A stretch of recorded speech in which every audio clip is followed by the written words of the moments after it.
जुमे की नमाज के बाद उत्तर प्रदेश में जिसने हिंसा की, अब उन सब का हिसाब हो रहा है। जिसने पत्थर बरसाए, उन सब की संपत्तियों पर बुलडोजर का एक्शन हो रहा है। और कानपुर हिंसा के मास्टरमाइंड हयात जफर हाशमी के ऊपर भी शिकंजा कसता ही जा रहा है। उसकी मां के नाम पर एक हॉस्टल है और 40 कमरों का हॉस्टल बिना परमिशन के बना था। अब केडीए ने यानी कि कानपुर डेवलपमेंट अथॉरिटी ने नोटिस जारी कर पूछा है कि अवैध बने हॉस्टल को क्यों ना गिरा दिया जाए।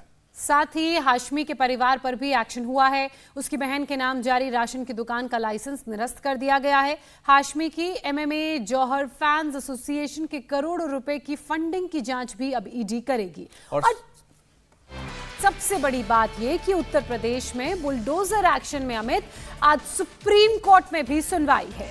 और जमीयत उलेमा हिंद के सुप्रीम कोर्ट में याचिका दायर कर बुलडोजर रोकने की मांग की गई है। और कानपुर सहित पूरे यूपी में अब पुलिस अलर्ट पर है।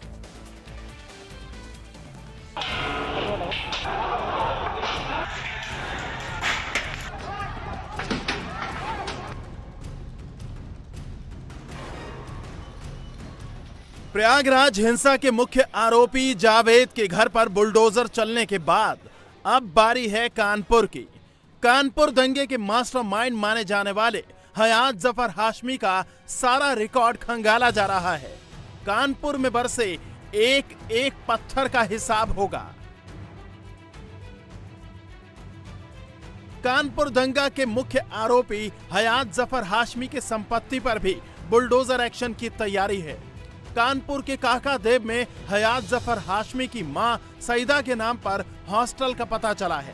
केडीए के मुताबिक 40 कमरों का यह हॉस्टल 200 वर्ग गज में बना है। पूर्वांचल बॉयज हॉस्टल के नाम के इस हॉस्टल को बिना परमिशन के ही बनाने का आरोप है। केडीए ने हॉस्टल के बाहर गेट पर नोटिस चिपका कर जवाब मांगा है। नोटिस में कहा गया है कि 30 जून दोपहर 12 बजे केडीए दफ्तर में हाजिर होकर जवाब दें। पूछा गया है कि नक्शे के खिलाफ बनाए गए मकान को क्यों ना ध्वस्त किया जाए। पत्थर चलाने का अंजाम क्या होता है, ये अब सबको पता है।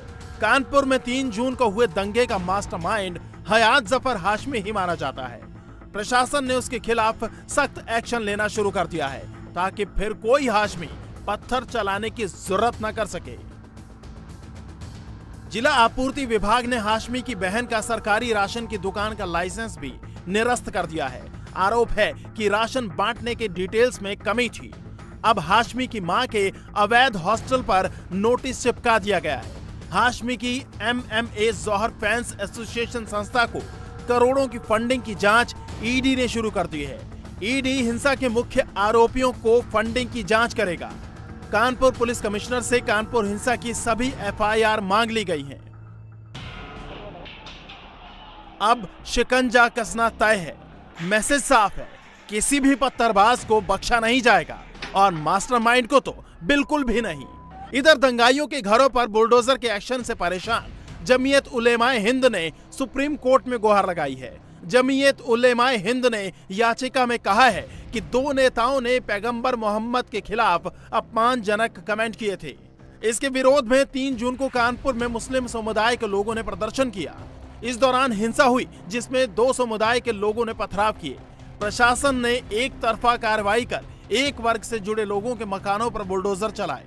बुलडोजर एक्शन पर राज्य के सीएम और पुलिस ने बयान दिए। जानबूझकर एक पक्ष को निशाना बनाया जा रहा है।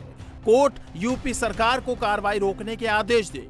बिना उचित कानूनी प्रक्रिया के राज्य में कार्रवाई की जा रही है। बुलडोजर एक्शन के लिए जिम्मेदार अधिकारियों पर कार्रवाई हो। लगातार हमने देखा है कि किस तरीके से बुलडोजर की कार्यवाही जो है हिंसा के मुख्य आरोपियों के ऊपर होती रही है। ऐसे में अब 2 याचिकाएं जमीयत उलेमाए हिंद के द्वारा सुप्रीम कोर्ट में दाखिल की गई हैं, जिन पर आज सुनवाई होनी है।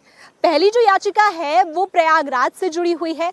जुमे की नमाज के बाद जो हिंसा भड़की, उसके मुख्य आरोपी जावेद अहमद के घर के ऊपर बुलडोजर की कार्यवाही हुई और उसे मिट्टी में मिला दिया गया। ऐसे में जमीयत उलेमाए हिंद का ये कहना है कि जो कार्यवाही हुई उसमें उचित प्रक्रिया का पालन नहीं किया गया और अधिकारियों के खिलाफ जो है कार्यवाही होनी चाहिए। सुप्रीम कोर्ट में आज जमीयत उलेमाए हिंद की याचिका पर सुनवाई होगी। लेकिन उससे पहले ओवैसी का बुलडोजर एक्शन पर सियासी बोल जारी है। उत्तर प्रदेश के चीफ मिनिस्टर तो सुपर चीफ जस्टिस बन चुके हैं, वो खुद अपनी अदालत में किसी को कन्विक्ट करेंगे और घर तोड़ देंगे। अभी से घर तोड़ दो आप।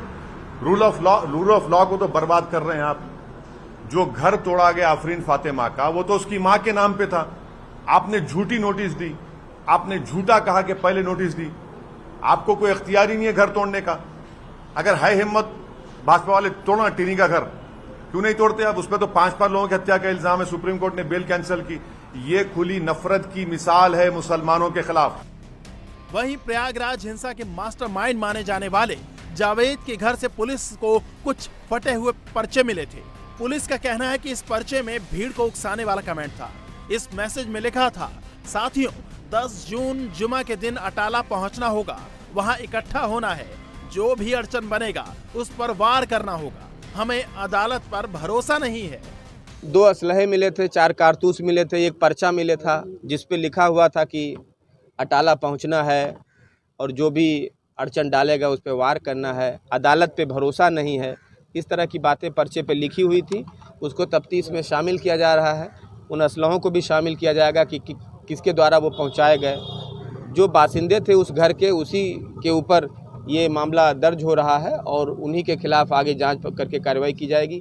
जो पर्चा मिला है उससे भी साफ जाहिर है कि मोहम्मद जावेद और जावेद पंप एक मास्टरमाइंड के रूप में उभरा है। पुलिस ने दंगे के आरोपियों के खिलाफ जांच तेज कर दी है।